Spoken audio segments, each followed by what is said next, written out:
85ஆம் சங்கீதத்தை இன்றைக்கி எடுத்துக்கொள்ள போகிறோங்க. அந்த அதிகாரம் முழுதும் நம்ம 4 பிரிவாய் பிரித்து இன்றைக்கி காலையில் பார்க்க போகிறோம்.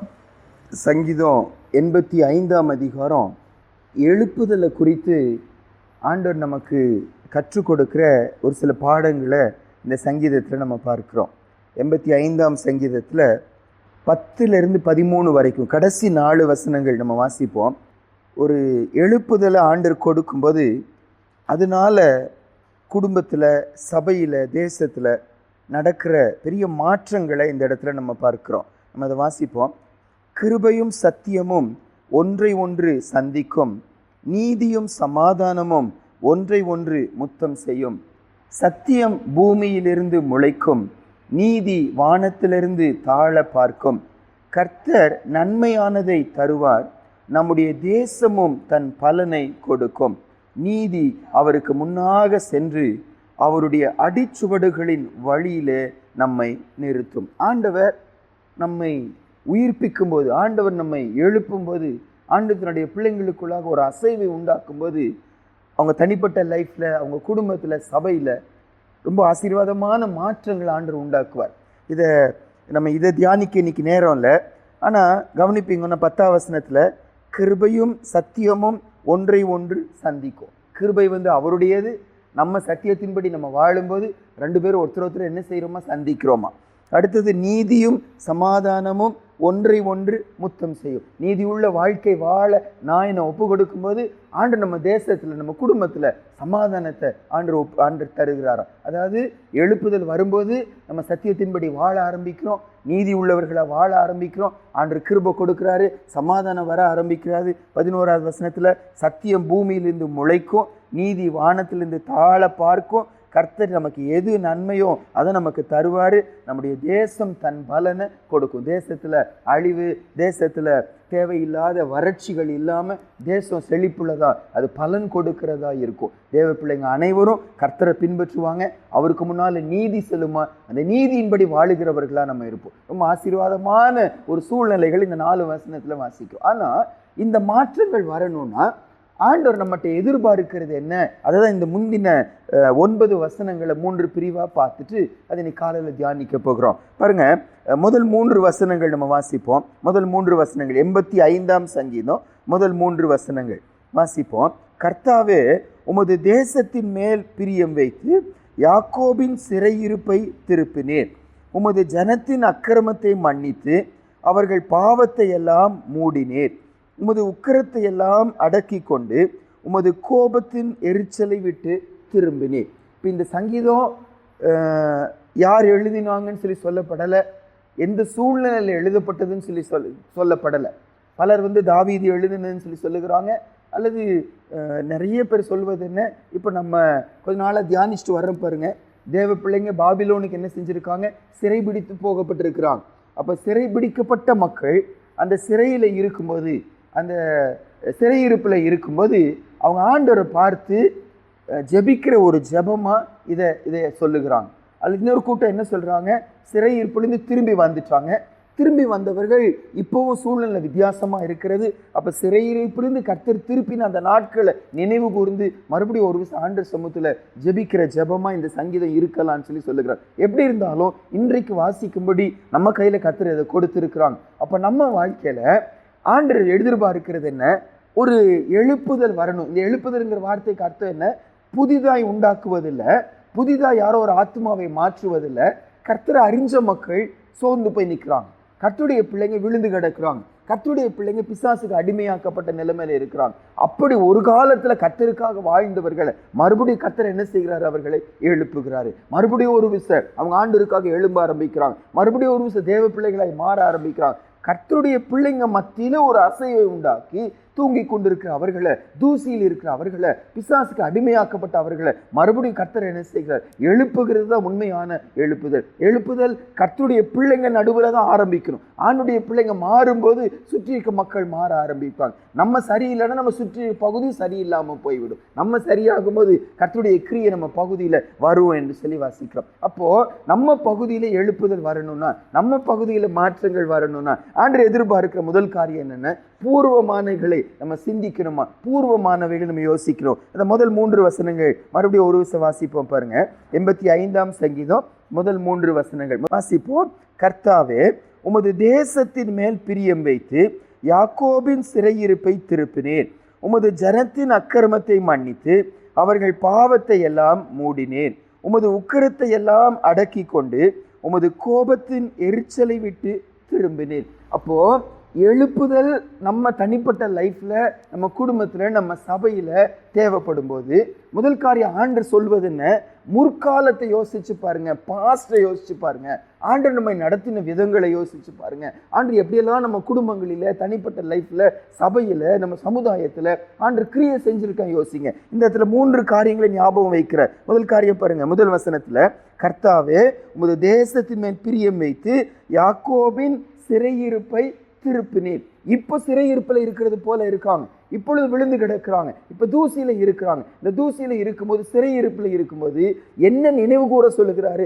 பாஸ்ட நினைவு கூறுங்க. என்ன பாஸ்ட?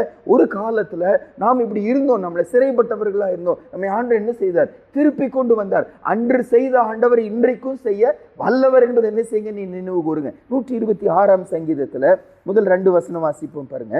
முன்பு சிறையிருப்பிலிருந்து திருப்பப்பட்டதை நினைவு கூர்ந்து ஆண்டவருக்கு நன்றி சொல்லுகிற ஒரு சங்கீதம் அது. இப்போ அடிமைத்தனத்தில் இருக்கிறாங்க. அடிமைத்தனத்தில் இருக்கும்போது முன்பு கர்த்தர் கொடுத்த விடுதலையை யோசிச்சு பார்க்குறாங்க. வாசிப்போம். சியோனின் சிறையிருப்பை கர்த்தர் திருப்பும் போது சொப்பனம் காண்கிறவர்கள் போல் இருந்தோம். அப்பொழுது நம்முடைய வாய் நகைப்பினாலும் நம்முடைய நாவு ஆனந்த சத்தத்தினாலும் நிலைந்திருந்தது.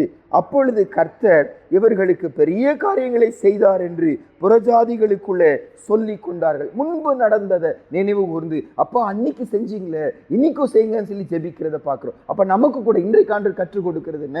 இன்றைக்கு எனக்குள்ள மாற்றம் வரணும்னா முன்பு கர்த்தர் செய்ததை நினைவு கூறுங்க. முற்காலத்தை யோசிச்சு பாருங்க. சிறையிருப்புல நம்மள ஆண்டவர் திருப்பி கொண்டு வந்ததை நினைச்சு பார்த்து, அன்று செய்த ஆண்டவர் இன்றைக்கும் செய்யுங்க. பாஸ்ட நினைவு கூறுங்க. சிறையிருப்பிலிருந்து திருப்பப்பட்டதை நினைவு கூறுங்க. 1. 2வது, மறுபடியும் 85ஆம் சங்கீதத்துக்கே வருவோம். 2வது வசனத்துல, உமது ஜனத்தின் அக்கிரமத்தை மன்னித்து அவர்கள் பாவத்தை எல்லாம் மூடினீர். 2வது என்ன நினைவு கூறுகிறாங்க?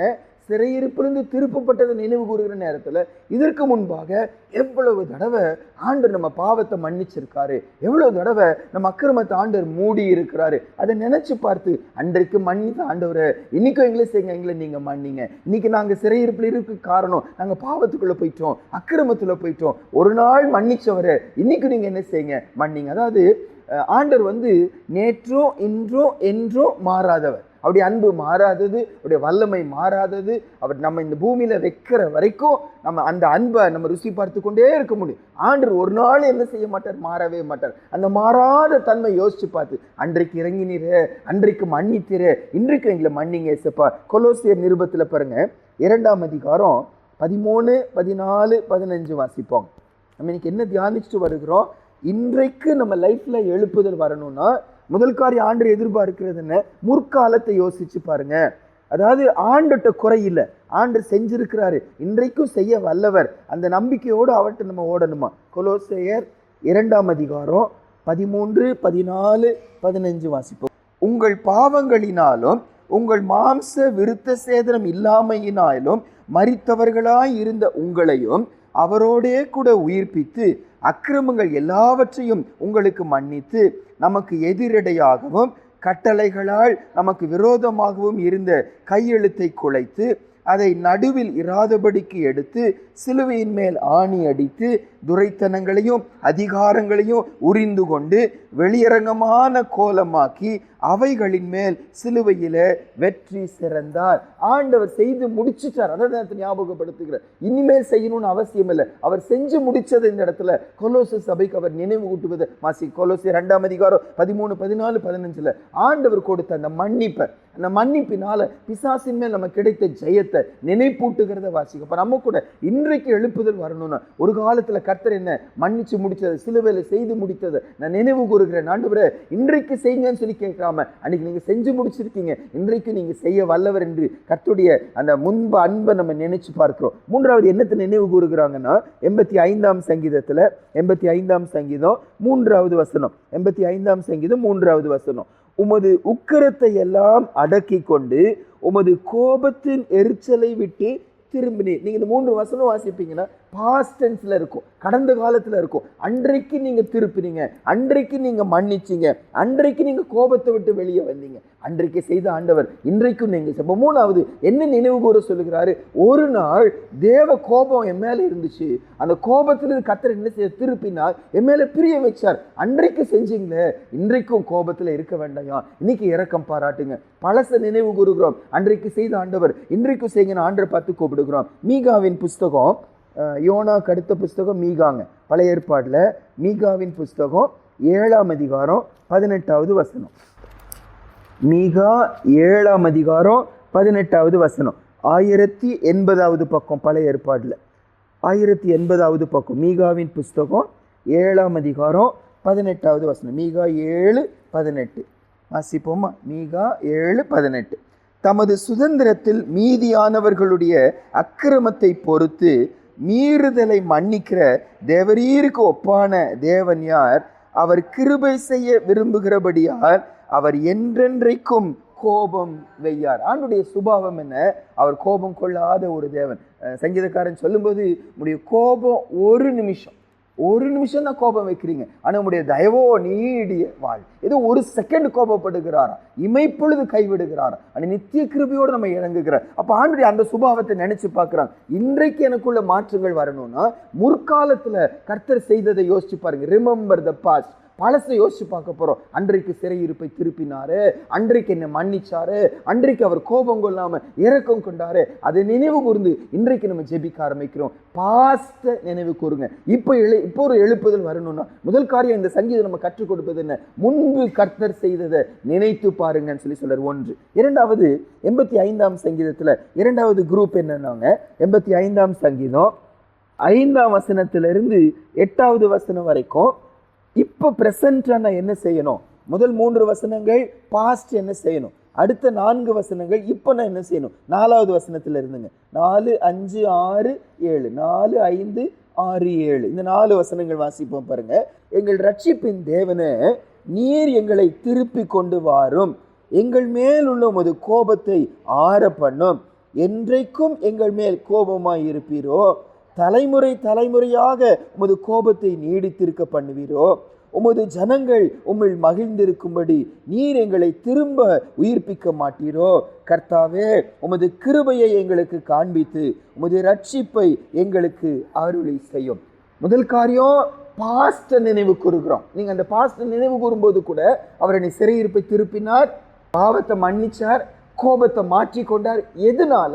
என்னுடைய நீதியினால் அல்ல. அந்த சங்கீதம் எப்படி ஆரம்பிக்கிறது? யாக்கோபின் மேல் நீங்க என்ன செய்தீங்க? பிரியம். உங்களுடைய தேசத்தின் மேல் என்ன செய்தீங்க? நீங்க பிரியம் வச்சீங்க. ஆண்டவர் சிறையிருப்பை திருப்பினது என்னுடைய நீதியை பார்த்து அல்ல, நான் நல்லவனா இருந்தேன் என்பதனால அல்ல, பிரியம் வைத்தாரு. கிருபையினால கர்த்தர் அதை செய்த. அதை நினைவு கூறுங்க. அன்றைக்கு நீதி பார்க்கலையே, அன்றைக்கு கிருபை காட்டுனீங்களே, இன்றைக்கு நீங்க செய்யுங்க. இன்னைக்கு என்ன ஜெபிக்க சொல்றாரு? இன்றைக்கு எழுப்புதலுக்காக ஜெபிக்கும் போது 3 காரியத்துக்காக ஜெபிக்கணுமா? 4வது வசனத்தில் என்ன சொல்றாரு பாருங்க. எங்கள் ரட்சிப்பின் தேவனே, நீர் எங்களை திருப்பி கொண்டு வாரோம். எழுப்புதலுக்காக இன்றைக்கு நம்ம ஜெபிக்கும் போது என்ன ஆண்டுகிட்ட கேட்க போறோம்? எங்கள் மேல் உள்ள உமது கோபத்தை ஆற பண்ணும், என்றைக்கும் எங்கள் மேல் கோபமாய் இருப்பீரோ, தலைமுறை தலைமுறையாக உமது கோபத்தை நீடித்திருக்க பண்ணுகிறீரோ.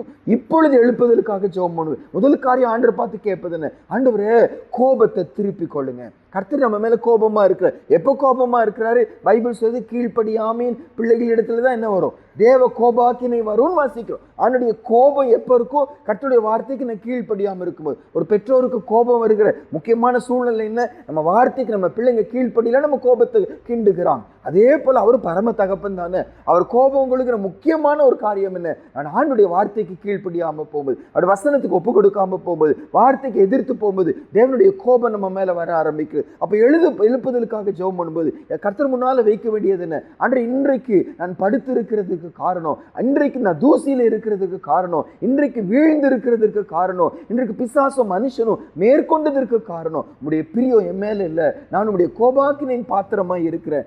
ஏசாயா 64ஆம் அதிகாரம் 9வது வசனத்துல அந்த இடத்துல ஏசாயா தீர்க்கதரிசி இந்த காரியத்துக்காக ஜெபம் பண்ணுகிறார், தன்னுடைய ஜனத்துக்காக ஜெபிக்கிறாரு. ஜெபம் பண்ணும்போது என்ன சொல்லி ஜெபிக்கிறாரு பாருங்க.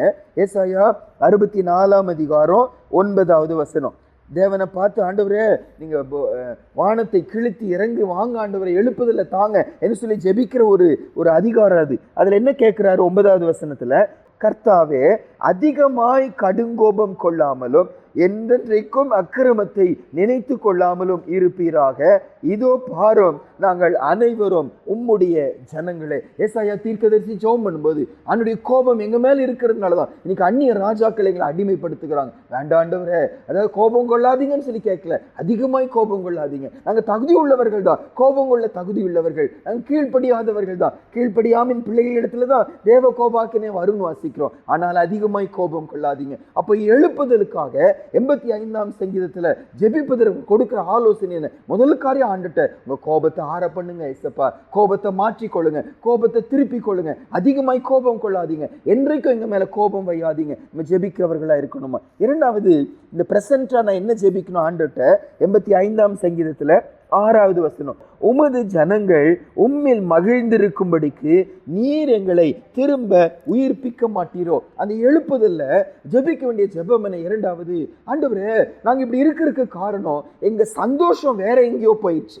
என்னுடைய மகிழ்ச்சி வேற எங்கேயோ போயிடுச்சு, உண்மையில் நாங்கள் மகிழ்ந்திராம போயிட்டோம், நீங்க எனக்கு ஜாயா மாறல, நீங்க எனக்கு சந்தோஷமா இருக்கல, ஆகையால் தான் என் கண்கள் வேற எங்கேயோ போக ஆரம்பிச்சு, என் ஃபோக்கஸ் மாறிடுச்சு, என் நோக்கம் மாறிடுச்சு. முன்பு நீங்க தான் என் சந்தோஷமா இருந்தீங்க, முன்பு சபை கூடுதல் தான் சந்தோஷமா இருந்துச்சு, முன்பு பரிசுத்த வாழ்க்கை தான் சந்தோஷமா இருந்துச்சு, இன்னைக்கு காசு எனக்கு சந்தோஷமா போயிடுச்சு, சரீர பிரகாரமான ஆசீர்வாதம் எனக்கு சந்தோஷமா மாறிடுச்சு.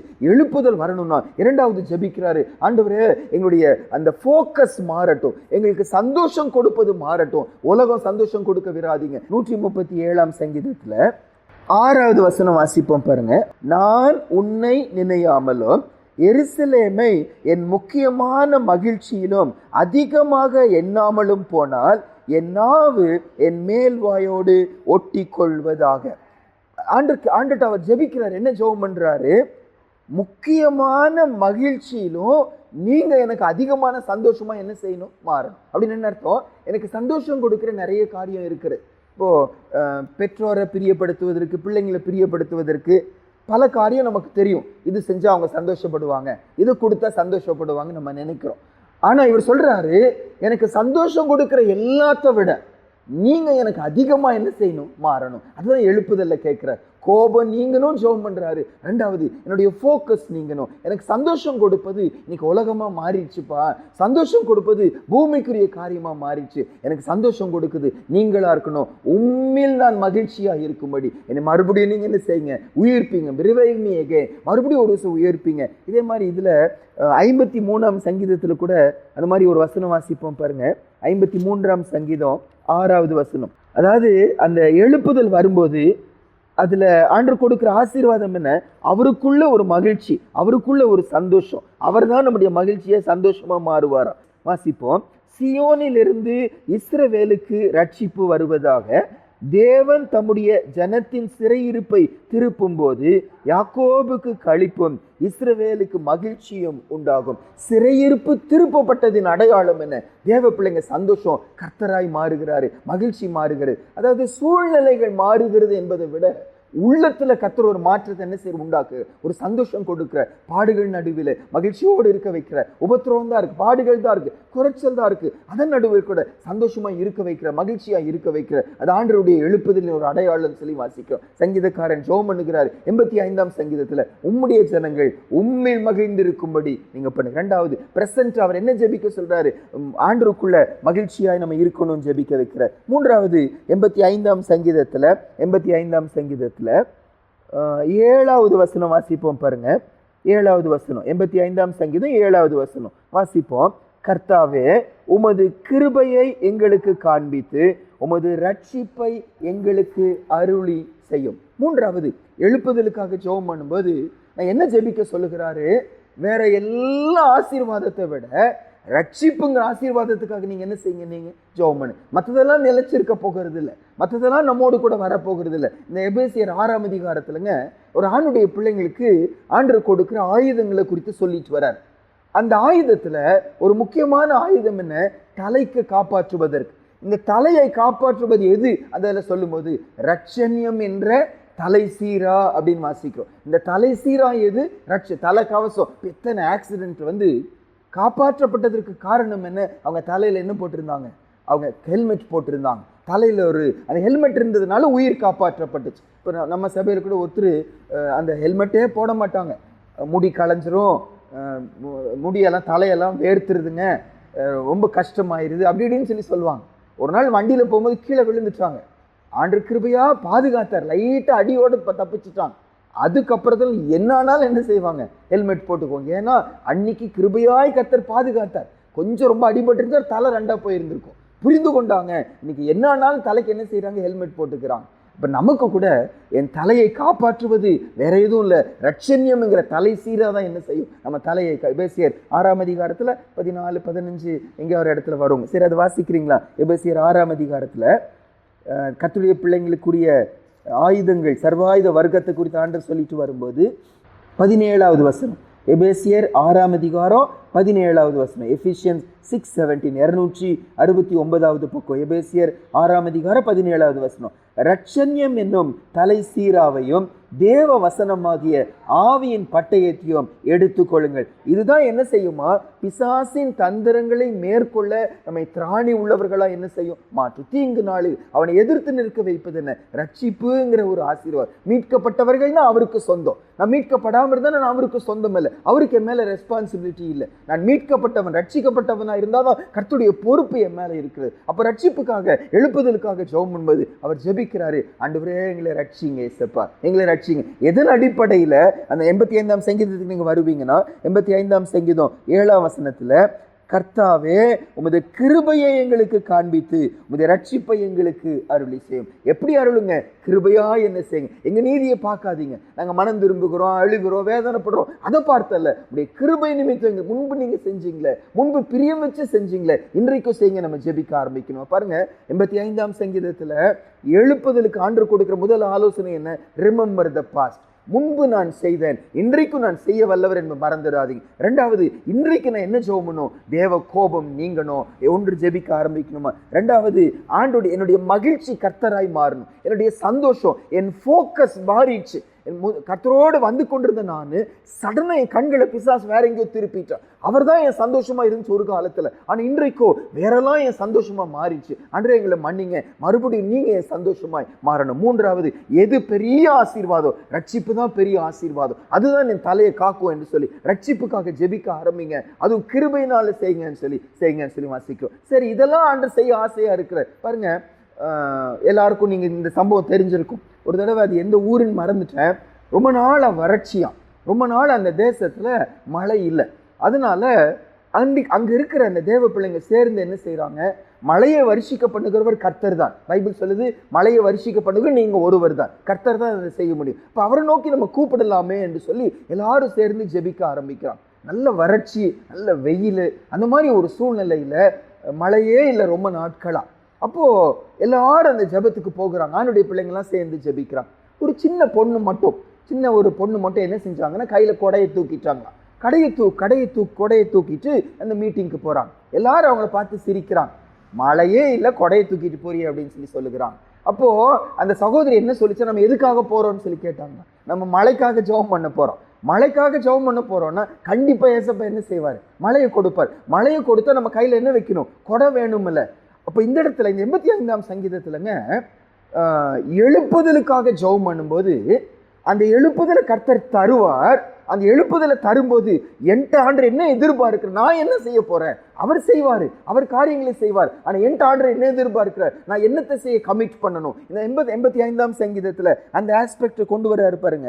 8வது வசனத்திலும் 9வது வசனத்திலையும். மூன்றாவது, எழுப்புதலுக்காக நான் ஜெபம் பண்ணும்போது நான் எதற்கு ஒப்பு கொடுக்க போகிறேன் என்பதையும் நான் என்ன செய்யணுமா? அர்ப்பணிக்கணுமா? 8வது வசனம் 9வது வசனம் 85ஆம் சங்கீதம் 8, 9 வாசிப்போம்.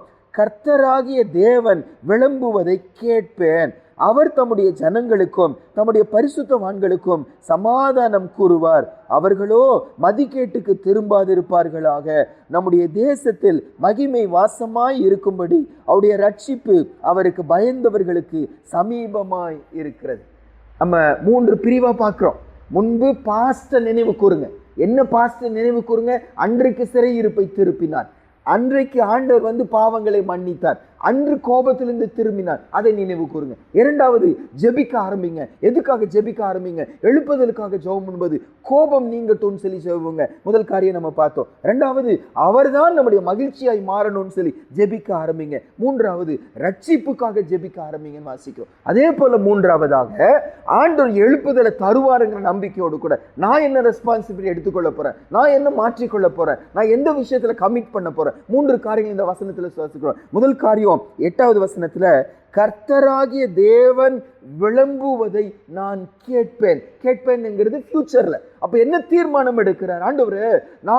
நீங்க சொல்றதை நான் கேட்பேன், நான் என்ன செய்யறேன்? தீர்மானம் எடுக்கிறேன். நீங்க எழுப்புதலை தரும்போது அப்ப நீங்க பேச ஆரம்பிப்பீங்க. கர்த்தர் பேசும்போது அவர் என்ன சொல்றாரோ, அவர் என்னோடு பேசுகிறாரோ அந்த வார்த்தைக்கு நான் கீழ்ப்படுவேன். அப்ப எங்க தேசத்துல சமாதானம் வர ஆரம்பிக்கும். அவர் எடுக்கிற தீர்மானம் என்ன? I will listen to you Lord. நான் ஒபே பண்ணுவேன். நீங்க சொன்னா நான் கேட்பேன். நீங்க பேசாம இருக்காதீங்க, இனிமேல் நீங்க பேச ஆரம்பிங்க. எழுப்புதலின் அடையாளம் என்ன? கர்த்தர் பேச ஆரம்பிக்கிறது. பைபிளை குறித்த ஒரு விழிப்புணர்வு, வேதத்தை குறித்த ஒரு ஏக்கம் ஆண்டை எழுப்புதலை உண்டாக்குவாருன்னா அதனுடைய முடிவு என்னன்னா, ஜனங்க கர்த்தரை தேட ஆரம்பிப்பாங்க, வசனத்தை வாஞ்சிக்க ஆரம்பிப்பாங்க. இவர் சொல்லுகிறாரு, நீங்க பேச ஆரம்பிப்பீங்க.